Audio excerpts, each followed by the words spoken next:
আসন্ন বাংলাদেশের জাতীয় সংসদ নির্বাচন ভারত বাংলাদেশের মধ্যকার সম্পর্ককে কীভাবে প্রভাবিত করতে পারে, এই শীর্ষক শিরোনামের দ্বিতীয় ভাগে আপনাদের সবাইকে স্বাগতম। যে দ্বিতীয় প্রভাব এই নির্বাচন ফেলবে ভারত বাংলাদেশের মধ্যকার সম্পর্কে, তা হলো অর্থনৈতিক।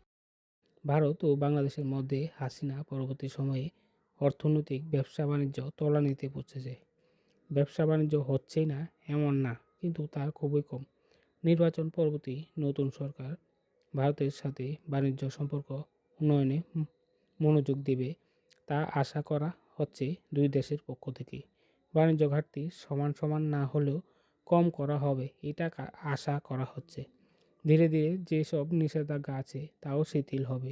দুই দেশেরই ব্যবসায়ীদের লাভ হবে। বাংলাদেশে যে প্রবৃদ্ধি আগে ছিল তাও ধীরে ধীরে ফিরে আসবে।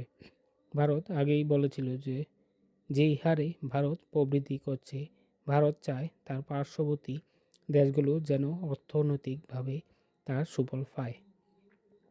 তৃতীয় যে প্রভাব ফেলবে তা হলো সামরিক। ভারত হাসিনা পরবর্তী সময়ে তার উত্তর পূর্ব অংশ সম্পর্কিত অনেক বিতর্কিত কথাবার্তা শুনেছে বাংলাদেশের অভ্যন্তরীণ বিভিন্ন তত্ত্ব থেকে। যদিও ভারত আনুষ্ঠানিকভাবে কিছুই বলেনি, কিন্তু ভারতের উদ্বেগ বাংলাদেশকে ঘিরে বিভিন্ন সামরিক কাঠামোর উন্নয়নে প্রকাশ পায়।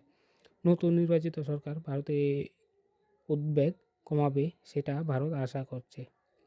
নতুন সরকার তার অভ্যন্তরীণ বিশৃঙ্খল তত্ত্বগুলোকে নিয়ন্ত্রণ করবে, ফলে বর্তমানে যে সামরিক একটা গরম পরিবেশ আছে তা শীতল হবে, সীমান্ত পরিবেশও ঠান্ডা হবে।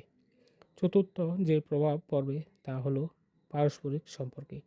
আগে দুই দেশের মধ্যকার যে সুসম্পর্ক ছিল তাও ফিরে আসবে আশা করা হচ্ছে। এখনও দুই দেশের বেশিরভাগ মানুষই পারস্পরিক সুসম্পর্ক চায়।